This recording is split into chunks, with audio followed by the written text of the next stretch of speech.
Hello, welcome to Why Wait Till Sunday.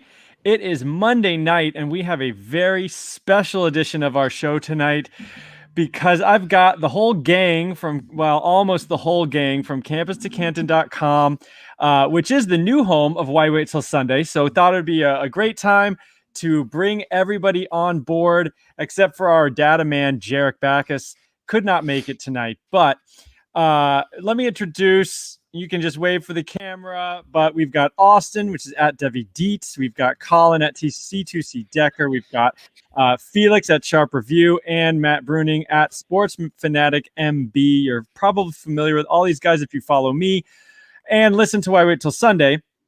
But if you didn't already hear, we've tried to do quite a big marketing, scheme on Twitter and everything. But if you haven't already heard, we have all banded together and started campus2canton.com, which is the first that we are aware of website dedicated to the Campus to Canton format, which is a very deep fantasy format that where you have an entire college side roster that competes for points and stats, and then you have an entire NFL roster, and your college roster feeds into the NFL if you weren't already familiar with that format.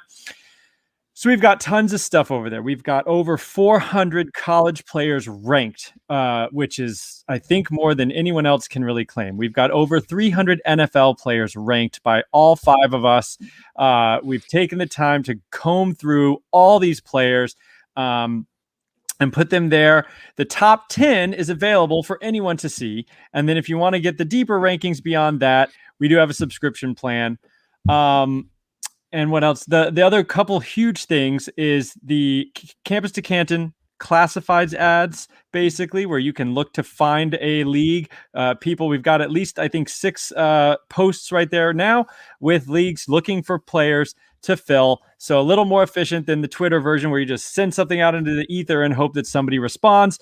And then the other really unique thing is the data app that Jarek, who's not here tonight, but he put that together for us. He scrapes all college stats and information into a visualization app. You can plot, Kayshon Boutte versus Julio Jones, and look at Julio Jones's career trajectory on the same graph as Kayshon Boutte, the hottest freshman receiver in the NCAA. So no one else has that information in that way, and we really are excited about it.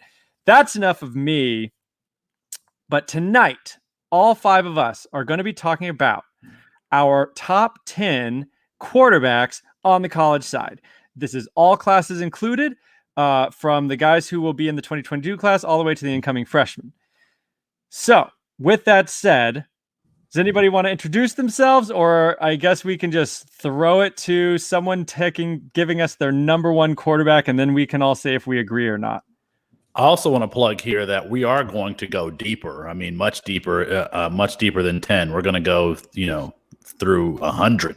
But that's going to be exclusive content on campus2canton.com. And since I'm talking, I guess I will go first. I think there are 2 candidates for that number 1 position, and I've got Spencer Rattler.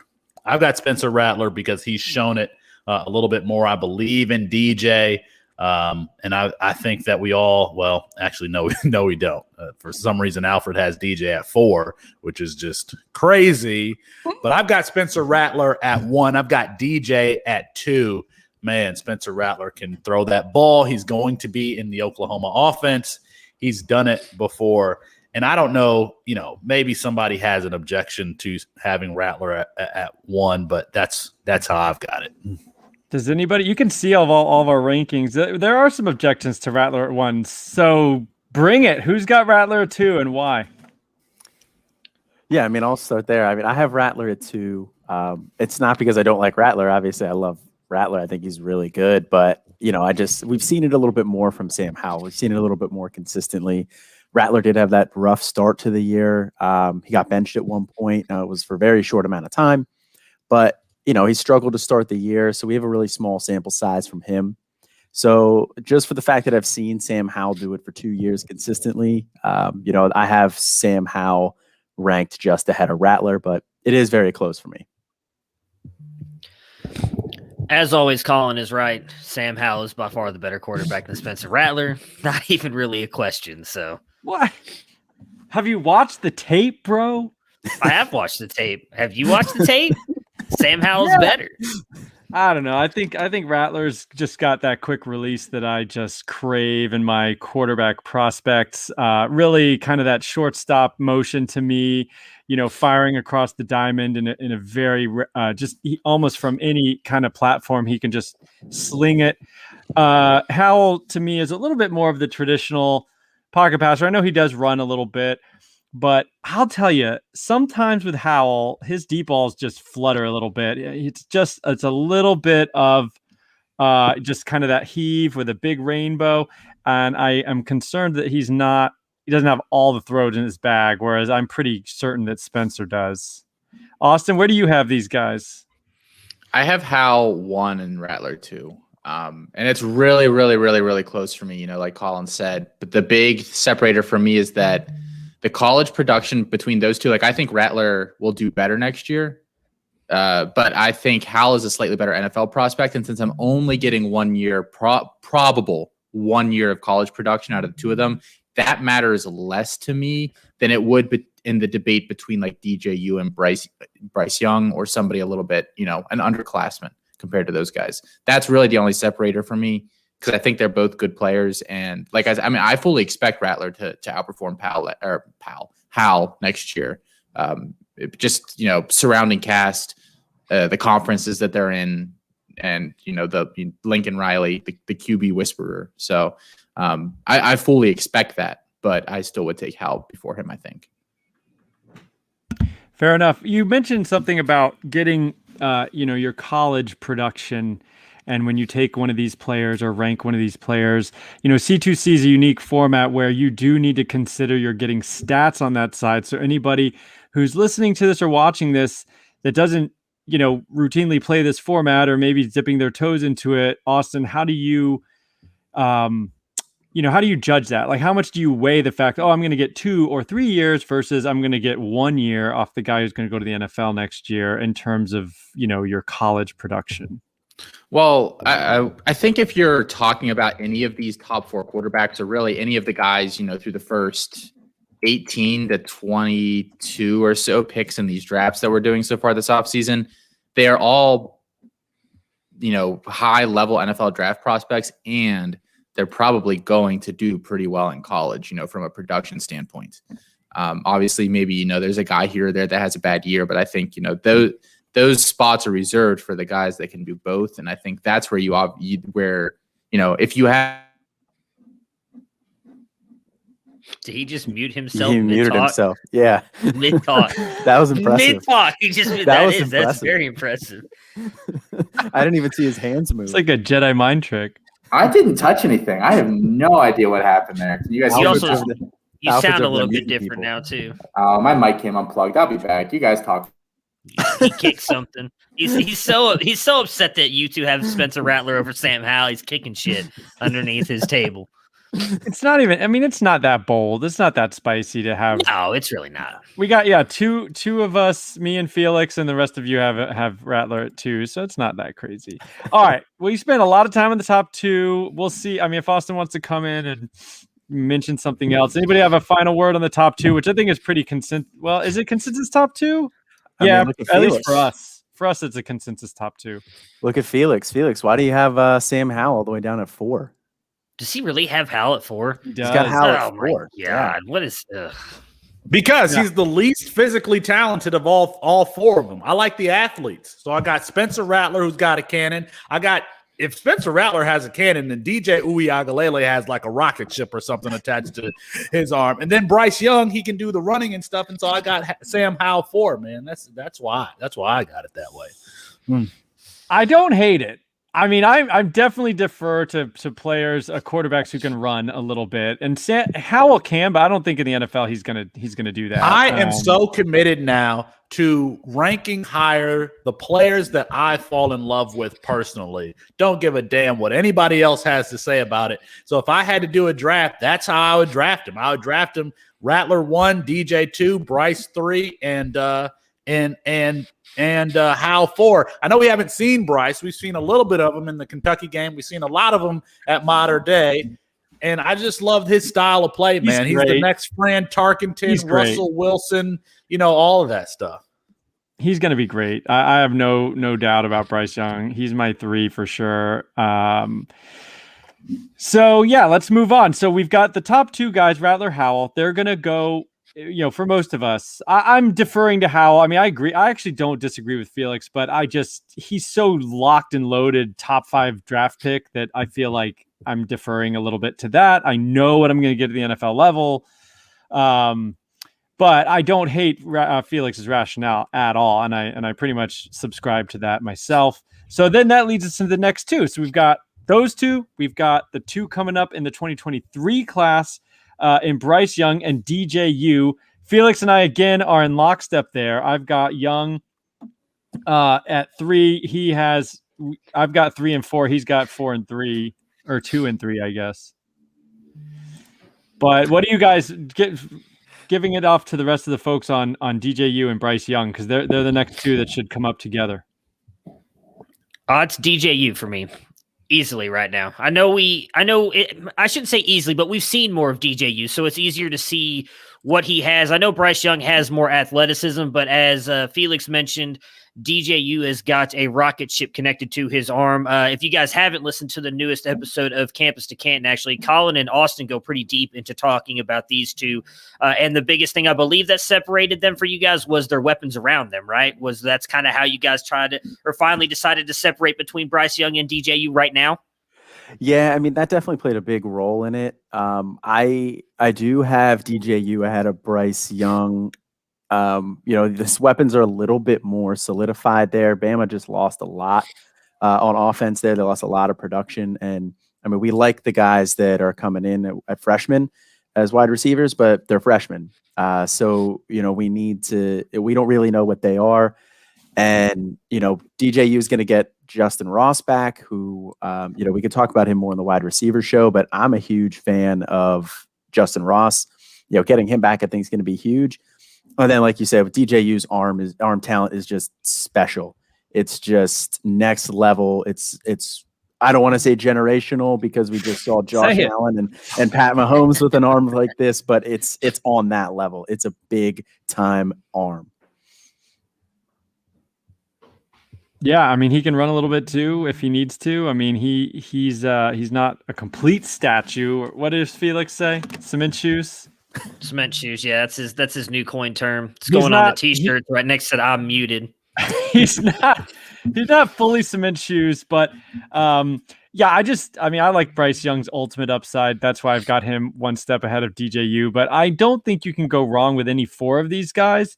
In your campus to Canton drafts, in your Devi draft super flex, if any of these guys aren't already rostered, they're going to be the top, picks until they're gone, pretty much, I think. So, you can't go wrong with all 4.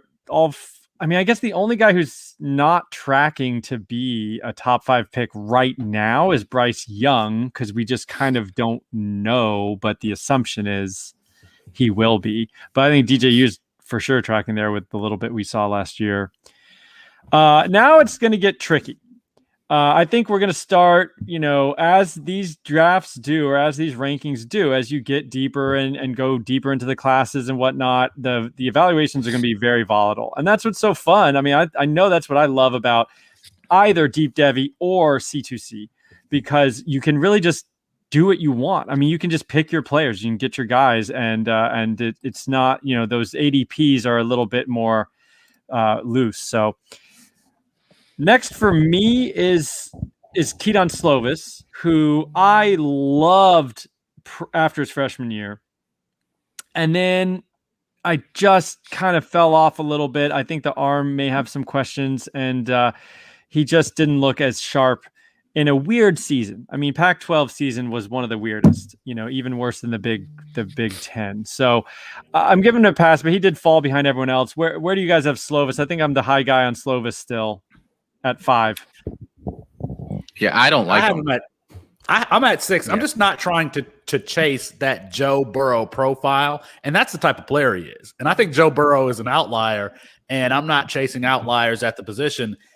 And so I have, a player with a stronger arm, ahead of him in Carson Strong. And quite frankly, I think I should be putting Jaden Daniels over him also. Yes. But I'm not a fan. Look, he's a great college quarterback, but I'm always looking for NFL traits, and that's, opposite hash throws to make some wild plays, and I just don't see either of those things with Kedan Slovis.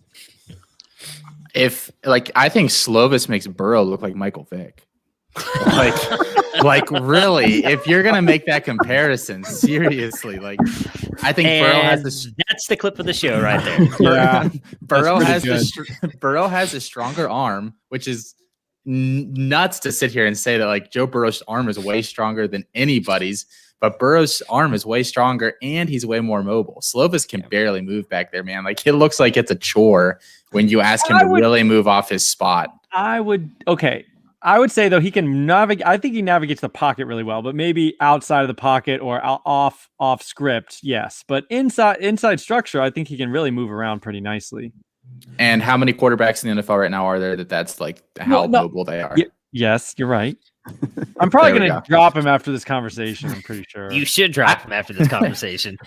The other interesting thing about him, and I was talking about it when I went on with Kevin Coleman the other day, was that because he lives out in California, so I was kind of trying to pick his brain a little bit about it. And he said that, which I had not heard, after his first year in school, they were saying that he had never thrown the ball as much as he had that year. So he was complaining of, some shoulder soreness and tightness or whatever. And then he went out this year and had more shoulder injuries.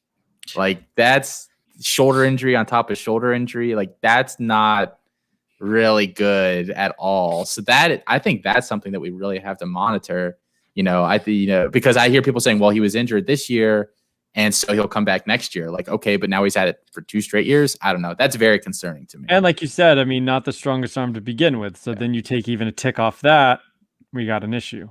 Yeah. So just to touch on the ADP that you mentioned there a minute ago, Alfred, Bryce Young actually is coming in our ADP right now for the site that Austin's been running at 4. So, he is being drafted in those top 5. And then next is your guy, Kedan Slovis at 14, which I completely disagree with. But he is 14. Yeah, he is the next quarterback coming off the board right now at 14. Oh, overall 14, early second round. Yeah. Gotcha.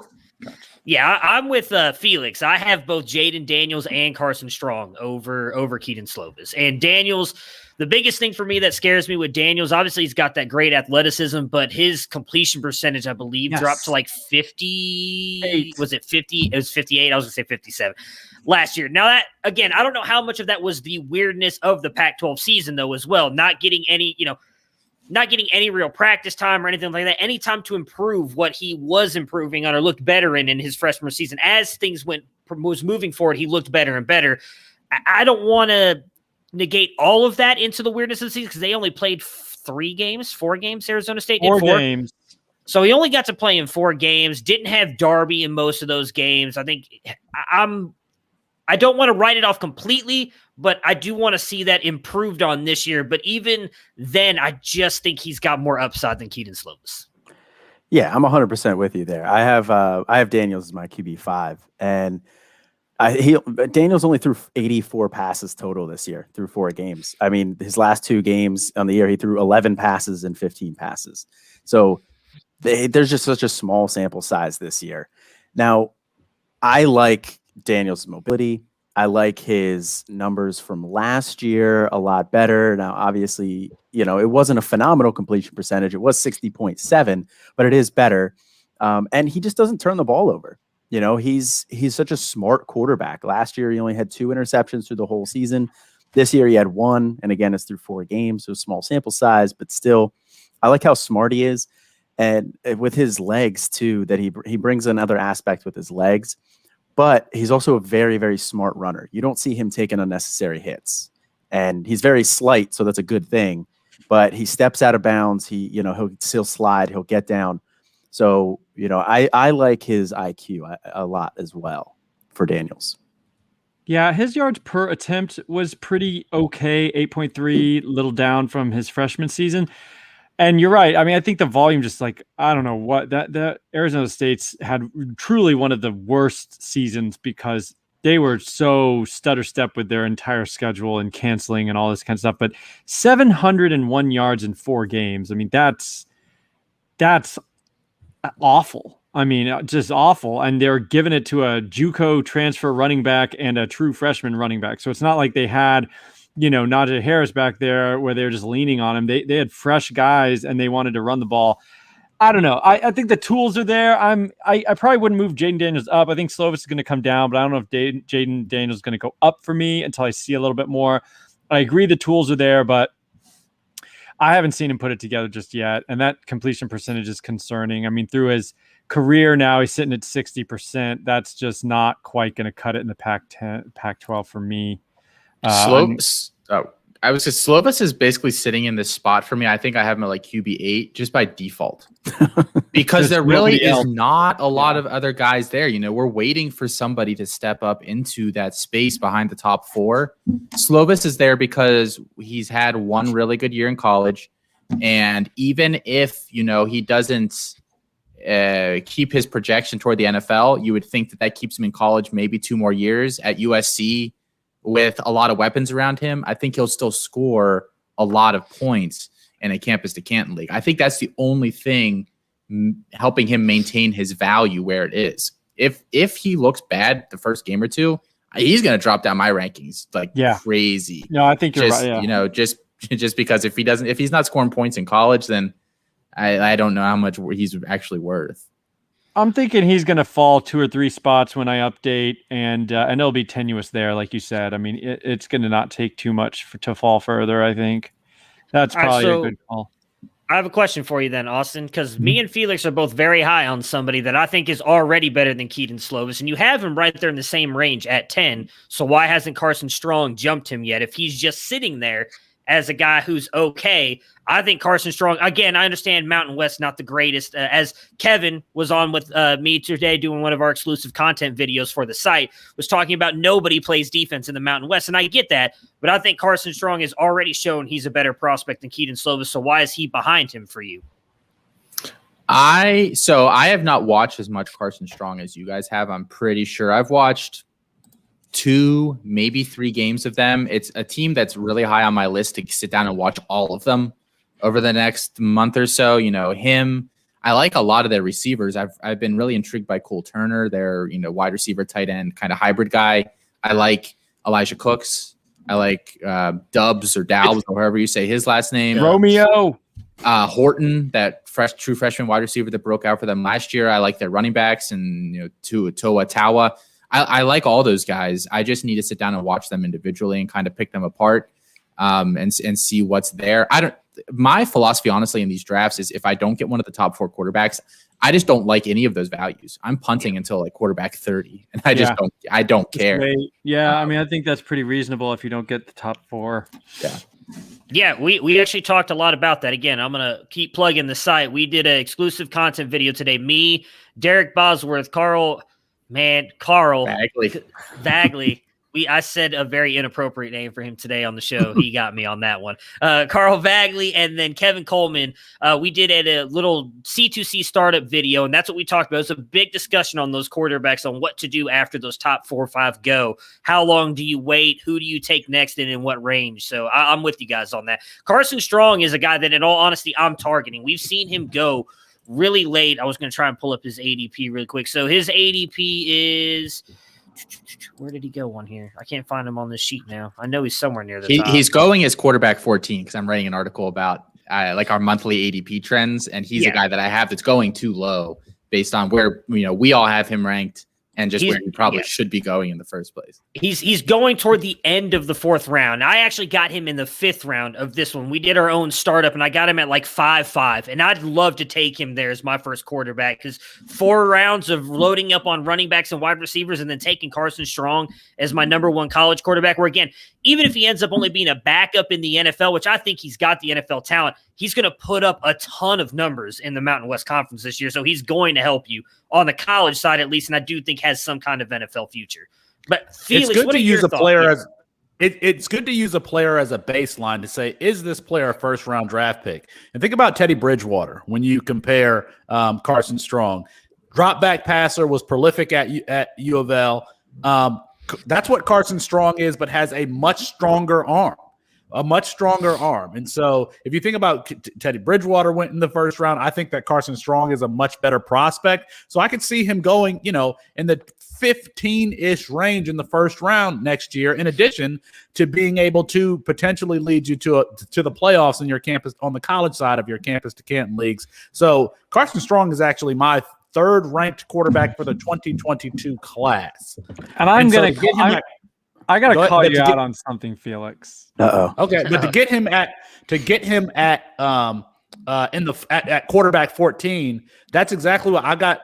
Articles. I have a two-part series coming out this week on identifying the top 10 quarterback values for guys who can actually play on Sundays, according to this ADP that we're collecting. And Carson Strong is up there.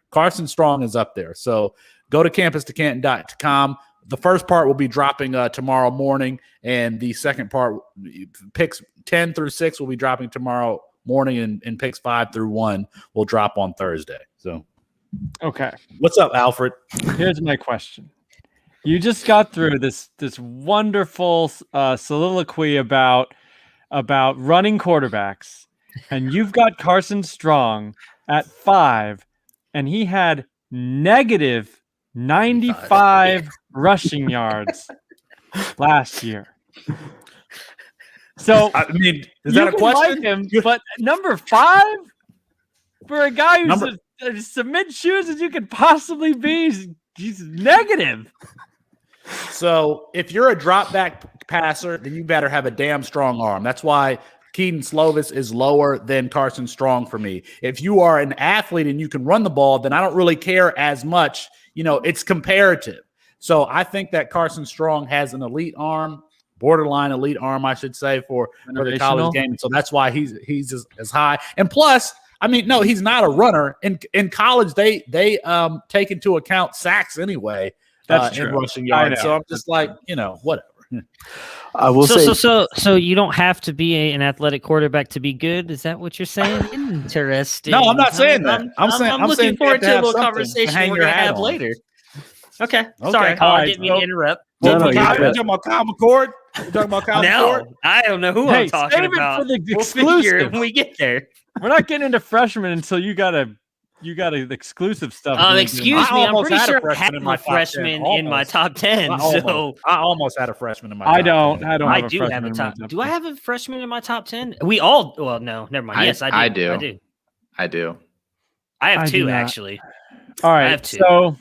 So let's see where we want to go with this, because the values are going to start getting crazy. I'm the low man on Carson Strong. I don't love him. I did a whole film session on Romeo Dubes. I really like him. I watched a lot of Carson Strong doing that session for a Sleeper Saturday, and I came away fairly unimpressed. I can go back and look again. Maybe I'm missing something, but just looked a little bit scatterbrained in terms of commanding the offense. He can throw it far, but I didn't see a lot of calm, and collected he just kind of looks erratic sometimes. But anyway, I digress. I'm the low man on Carson Strong. Have you seen the offensive line blocking for him? I'd be erratic. The team stinks, but still, he doesn't look like he reacts great when the line breaks down. He kind of reacts all scatterbrained. But I will say, if Carson Strong doesn't declare this year, does that affect him at all for either of you guys? He's what, a red shirt? He just finished redshirt sophomore, right? So he'll be a redshirt junior. Yeah. So if he comes back again, he's going to Nevada. You never know what those guys are coming out. No, because Jarek's not here, so that doesn't matter to me about how long he's been in college. It doesn't matter to me for quarterbacks as much. Yeah. And it also doesn't matter as much for a group of 5 schools, which Carson Strong is at. Listen, I think he's going to have an excellent season. If he decides to go back, he decides to go back. It doesn't bother me. Especially if he puts up electric numbers again. I feel like if we hear him go back, I feel like if he goes back, he got some news from the NFL that said you're probably not going in the first round, because outside of Rattler and Howell, then it's really uneven as far as who the next quarterback's going to be. Where you're talking about him potentially being top 15. I think if he goes back, he didn't get that news. I think he heard something he didn't like, and he's now sticking around.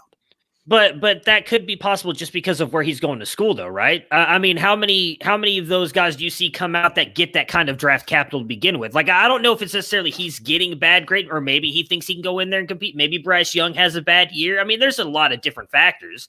If he puts up close to what he did this year, I don't see how he won't have at least a decent draft grade. But I mean, you got Najee Harris last year. The rumor was he had like a second or high-end third-round draft grade and came back to school and got a 1. Maybe that's what Carson Strong is. Maybe he comes out, they're like, oh, you're probably like a low-end 2, high-end 3. And he's like, well, I'm going to prove you wrong. Goes back to school and ends up having another great year and gets that back-end first-round capital. Like, I don't think it's a bad thing if he goes back to school. For quarterback, I don't really think any player goes back. I'm not hating on Devonta Smith because he was 30 years old and beating up on 18-year-olds. I don't care. He still did it. He was out on the field doing it, so... I'm just kidding. All the Devonta Smith truthers, don't come at me. It was a joke. Your mentions, bro. I'm just kidding. I like Smith. He's good. All right. We got to move on because we got to get through the top 10 before we get to the deeper quarterbacks. I've got a guy next. I guess I'm kind of just going by my list. I don't know if that was how we should go, but JT Daniels, I'm right along with Felix here. I've got Daniels at 6, Felix is at 7. You guys are very low comparatively on JT Daniels. Why do you say he sucks? What do you not like? Everything. What do you like? I guess is the easier question to ask. I'm just curious. He looked good this year for Georgia. You don't think so? In his in 4 or 5 games? 5 was games, it 4 or 5? Games? I really feel like it was 2. Look, you love Carson Strong. I'm gonna come at you with Jarek's gonna be proud. I'm gonna come at you. Hold on. Bad mechanics, no athleticism. I don't think that his IQ is that good. I really don't. That's my biggest thing with him. Well, Matt's worried about like a Ken Dorsey situation here where he's surrounded by so much talent that the talent around him is elevating him. But at the same time, I got to rank him highly because he is surrounded by that talent, so he's going to make these plays. He was the number 1 or 5-star quarterback in his class. You know, there's not a freshman that's going to come in and take the job behind him. And he's got George Pickens and Jermaine Burton and all of those running backs and Darnell Washington. I mean, it's going to be hard for him to fail, which is why I have to have him ranked in the top 10. That's why I disagree with that. Go ahead, Alfred. Sorry. I thought the arm was solid. I know he's got some footwork issues. I mean, I've heard that. I've seen that myself. But, like, we're all fawning over Carson Strong in the Mountain West, except me. I'm not fawning over him. But 8.1 yards per attempt in the Mountain West, not terribly impressive there. That is entirely a result of they throw, like, anytime a cornerback is off, they just hike the ball and throw it to the. That's why that is. But I don't know. But he's an aggressive downfield passer. Well, that also is, that's why his completion percentage is like 74% or whatever it was. Also, because he's throwing these little passes. But anyway, JT Daniels comes in 4 games in the SEC, 10.3 yards per attempt. 67% completion with a 10 point, like that's awesome. Like that is really awesome. I know it's a small sample, but like that's, Tua Joe Burrow type stuff. When your yards per attempt is over 10, and I know that's just statistics and the film may say something else, but I just like where he's tracking. And like Felix said, he came in 5-star guy. He's going to have the pedigree. He comes in and lights it up next year. Then we're really going to be talking about first-round potential, I think, in the NFL, unless his arm strength is so bad. But I feel like I saw him throw some stuff, caddy corner to the opposite, back corner of the end zone a couple of times. Really looked like he could sling it. But I know he does have some mechanics issues. But you asked me, what do I like about him? That's what I like. Some of those numbers were really good in that short sample. Before Austin and Colin give theirs, and it sucks now because Felix is gone, so he's not even going to hear my rebuttal, but I disagree with his opinion on having him this high because he can put up stats because he has talent around him. I don't care about that part of it. I'm not drafting him just for the college side, though. I want him to succeed in the NFL, too. And if I don't think he can succeed in the NFL because the talent is raising him up, then I'm not going to have him ranked that high. I don't care because I'll find another quarterback like a Malik Willis in the 20th round who's going to give me just as many points as JT Daniels, and I don't have to take that high. And once he gets in the NFL, he's gone. I don't care because he's going to be just as good as JT Daniels in the NFL. So I don't care what he's going to do points-wise or how other people are going to lift him up. I want him to lift the players up around him, which is why Carson Strong is better. Go ahead, Austin. So Colin, I'll provide this rebuttal, Bruning. Like I don't think that we know yet with JT Daniels. So I'm very strong. I'm going to give him the benefit of the. I know. I'm going to given his his pedigree as a recruit and what he did when he was finally, as a matter of fact, what he did at USC and then what he did when he was finally healthy at Georgia. I'm going to give him the benefit of the doubt. And say that he's properly ranked. One more Didn't thing. he get beat out by Kedan Slovis, who sucks? And we just had a whole 5-minute conversation about how Slovis sucks. Wasn't it injury related? Wasn't it injury? That Exactly. Keaton Slovis taking that position was injury related. No, it was injury, and then he just left. Yeah. But Well, one more thing I'm going to say, and then Austin and Colin, I'd like you guys to weigh in, of course. But you say he didn't elevate all this talent around him. But did you happen to catch any Georgia games before he was their quarterback?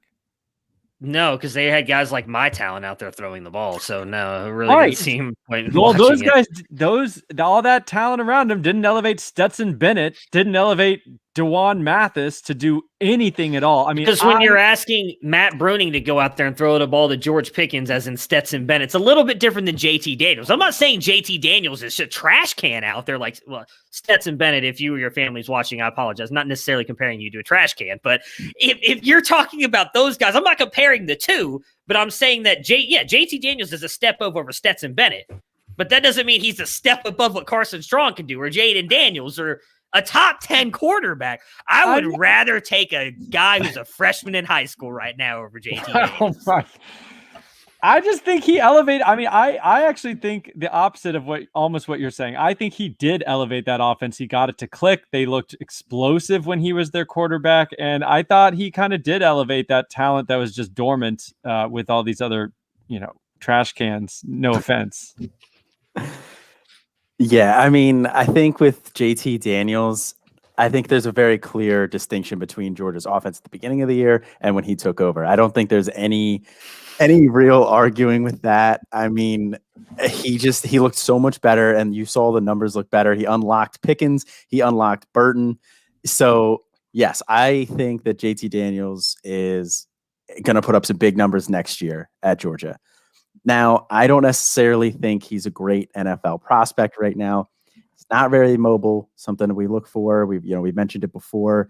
He struggles in the pocket. He struggles with pressure at times. He just doesn't handle it very well. He looks a little erratic.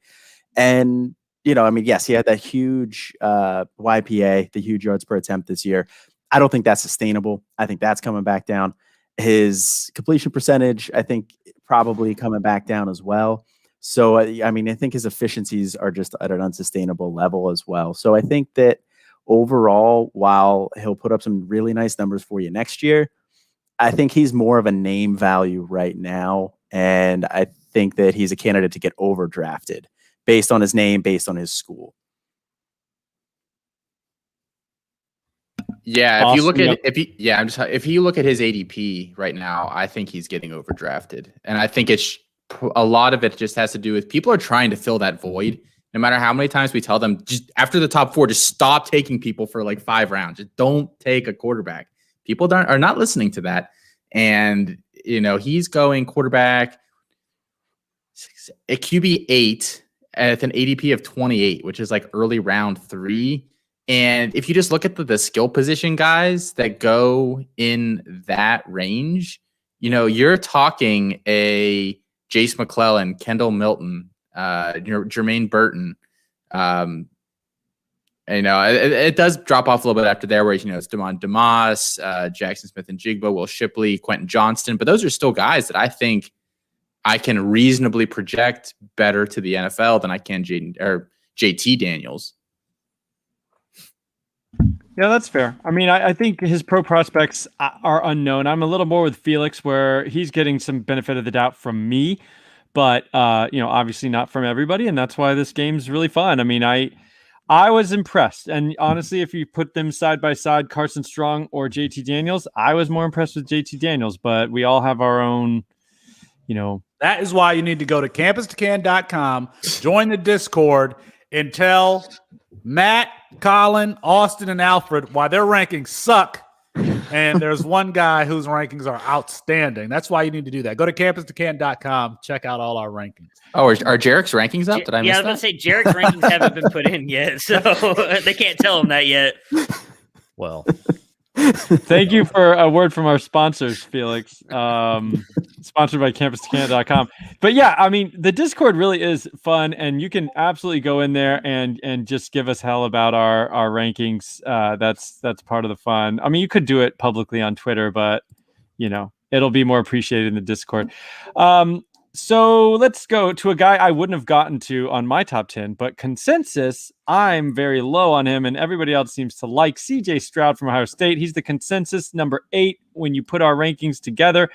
He is he's a second page guy for me. He's 13, so not that far out, but you guys all seem to have him much higher. Bruning, I mean, I don't know what to do. Bruning would be normally the guy I'd send this to, but he's actually probably not as high on CJ Stroud. So who wants to talk about CJ Stroud? I don't have a strong opinion. That's why he's kind of just middling at 13 for me. Why are we talking about a backup quarterback right now? In the Easy. top 10. You'll get a chance. Easy. Well, like Austin and I mentioned on our most recent Campus Life show, I feel like there has been a little bit of the Matt Bruning effect with him for me. You're planting that seed of doubt in my mind. Where I was before you brought up Kyle McCord, and before Alan True mentioned Kyle McCord as well. Possibly winning that job. I felt pretty good about Stroud winning it, which is why I have CJ Stroud at number 7. I don't know if I see him falling too much for me because I still think CJ Stroud wins that job. I really liked his skill set coming out last year. He was my QB3 behind obviously the big 2, Bryce Young and DJU.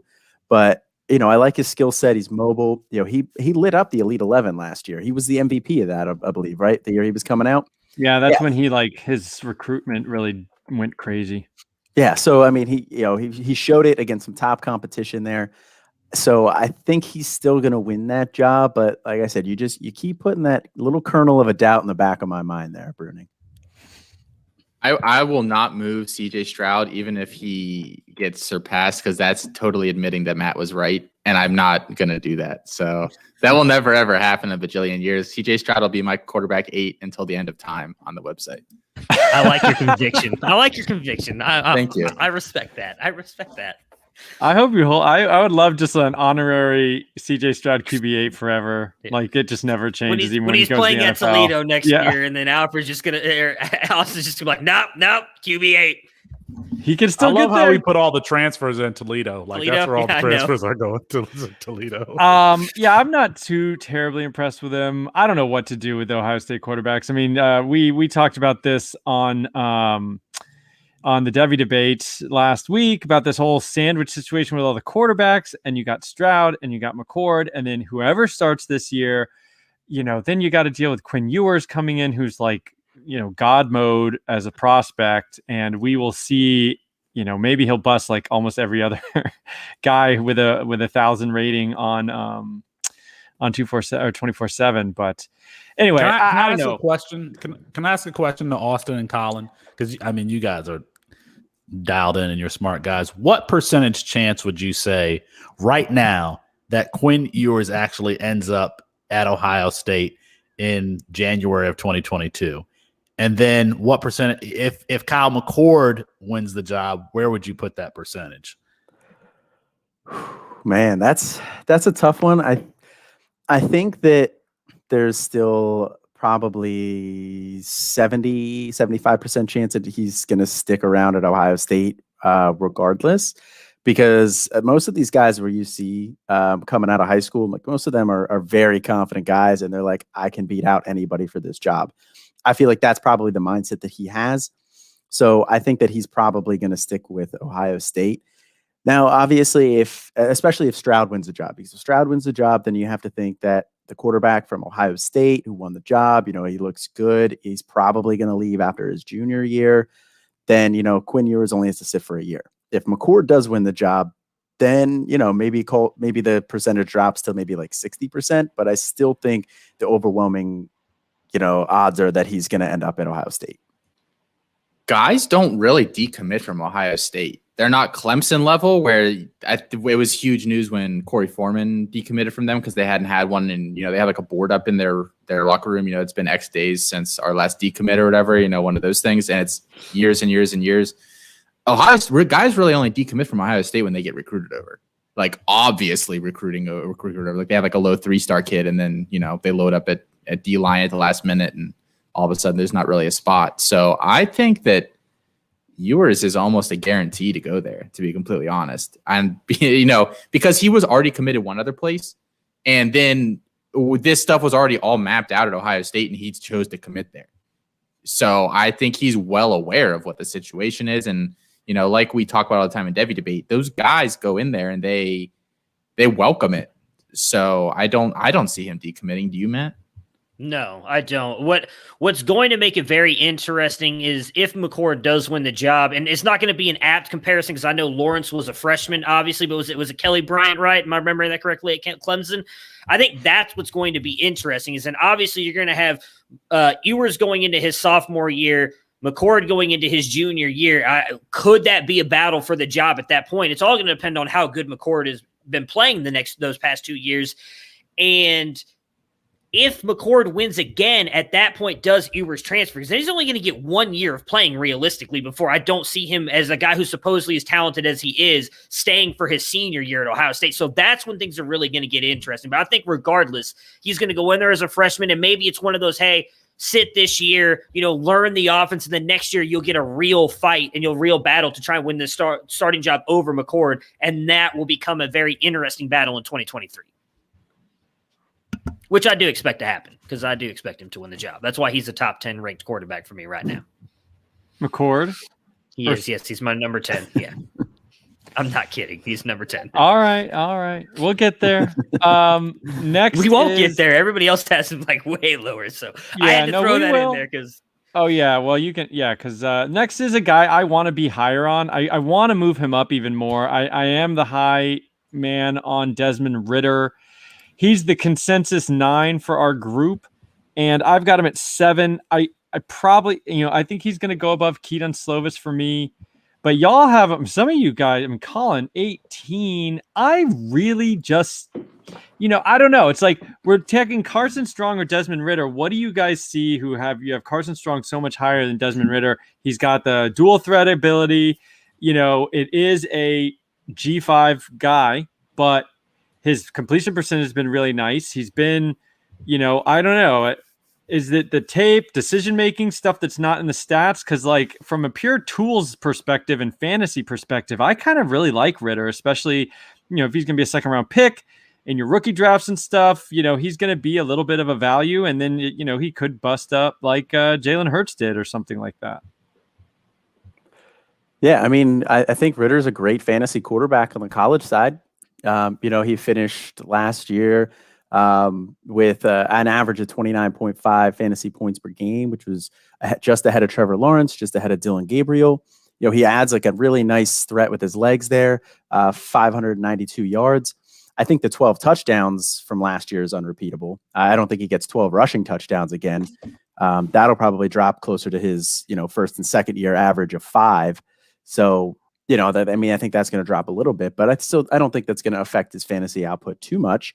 But I think overall as a prospect, I think he lacks consistency. I think sometimes his arm looks great and he'll fire in this tight window throw, right over the middle, squeeze it in right between the safety and the linebacker, hit the guy in stride. It's beautiful.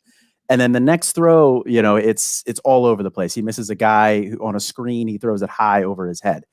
So his consistency worries me, especially consistency with ball placement, but consistently overall. And then I think he just does not have a good feel in the pocket for pressure.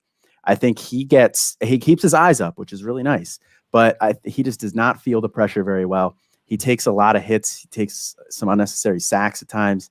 So I think from an NFL perspective, I don't really see him as a great prospect there. So I think that's why I'm lower on him than some of these other guys. But, I mean, I think if he, if you want the production on the college side, he's a great quarterback for the college side. He's just going too high, and everybody else is like higher on him than I am. So I'm not going to end up with him at all.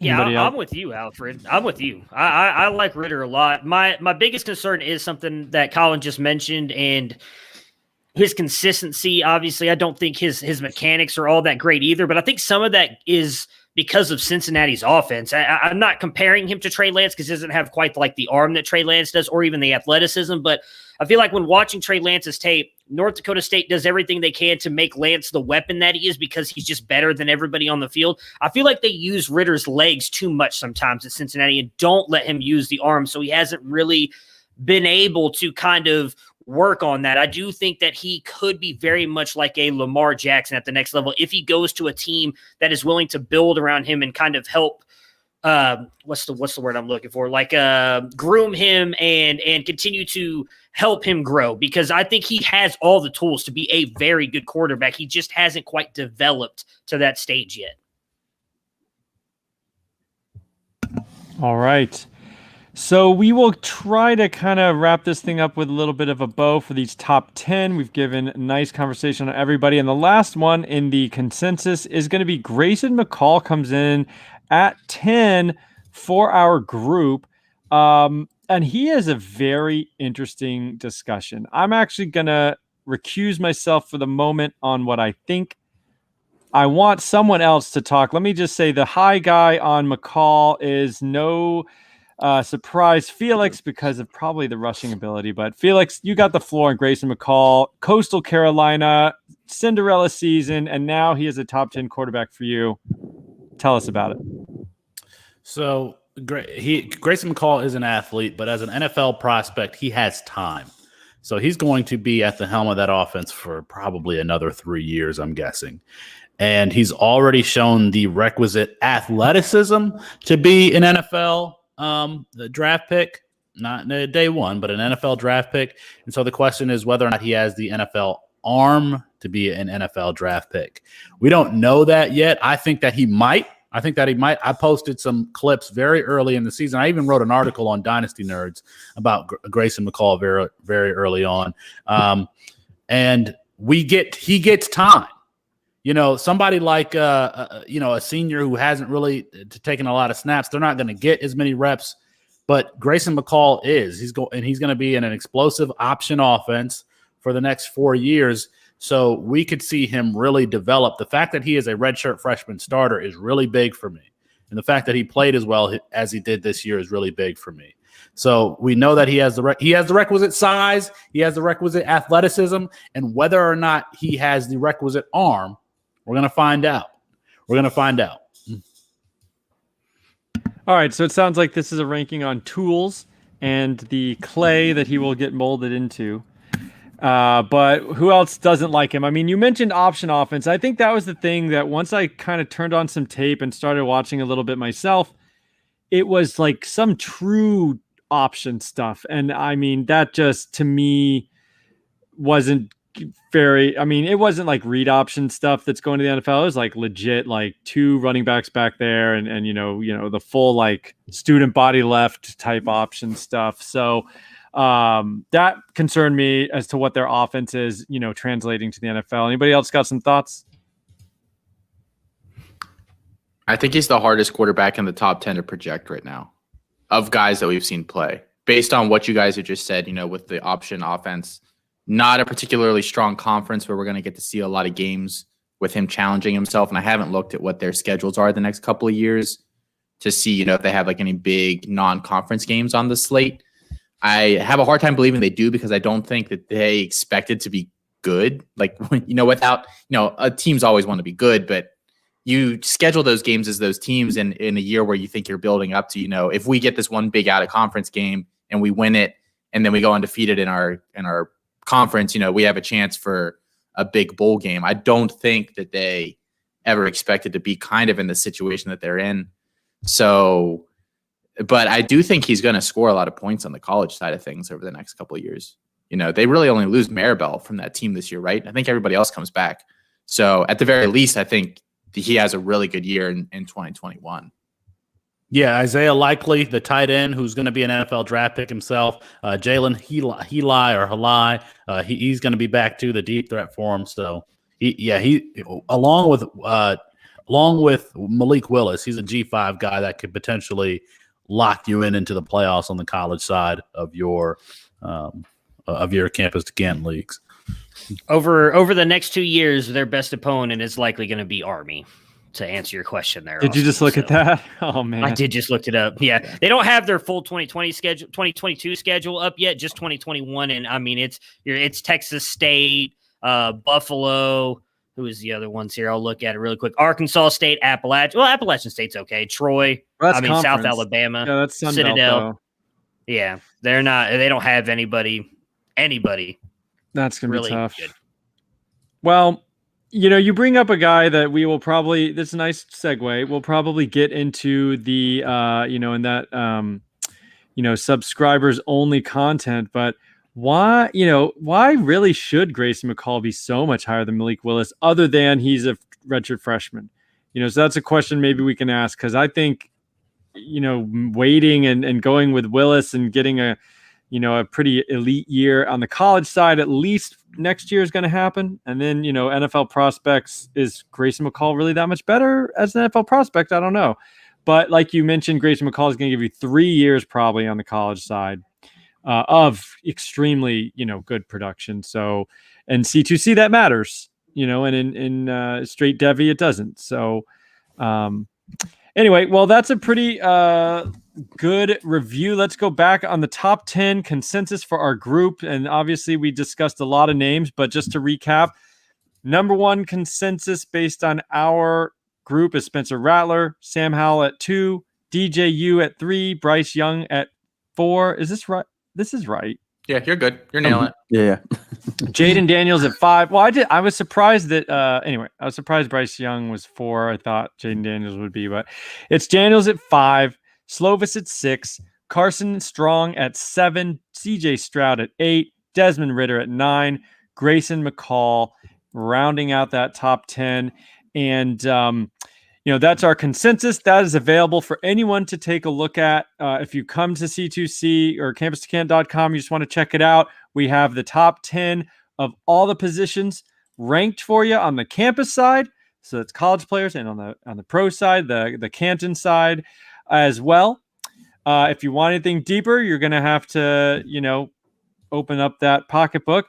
And then we're going to also, it's just $3 a month though, so you don't have to open it very much. And that should be well worth your time to all the things you can unlock with that I mentioned in the beginning. But you've got rankings, 400 college players. I mean, you just can't find that. I don't even know if you can find that on Rivals, to be honest with you, like 400 college players ranked. And then the data app, which is incredible. You can play around with that for a limited time and see all that visualization of all that college data, which you cannot find anywhere else. And then the league classifieds is really nice. A couple of people actually were on Twitter today saying, anybody have a C2C league opening? And I was just directing them, go check that out. We've got 6 listings right now. So there is people posting on there already, and we hope to grow that as well. So it's a nice hub for people to find leagues and try this format that we all love so much. Please take those spots, or else I will have all of them. And that will put a strain on your young marriage. No comment. Yeah. So, I can't take all those spots either. I mean, I'm pretty good. Although I am going to shave off a couple of leagues that I'm just kind of done with and be transitioning to more C2Cs this off season. So anyway, for all the Campus to Canton staff, I am Alfred, and you guys need to check out the next. We're going to have a follow-up kind of after show that we're going to go deeper into some of these quarterbacks all the way out into the 75s, into the 100 rankings of college quarterbacks. Yes, we have actually combed through 100 college quarterbacks and decided exactly where they should go in the rankings. We're going to talk about that. But for now, this is the end of Why Wait Till Sunday special edition top 10 quarterbacks on campus2canton.com.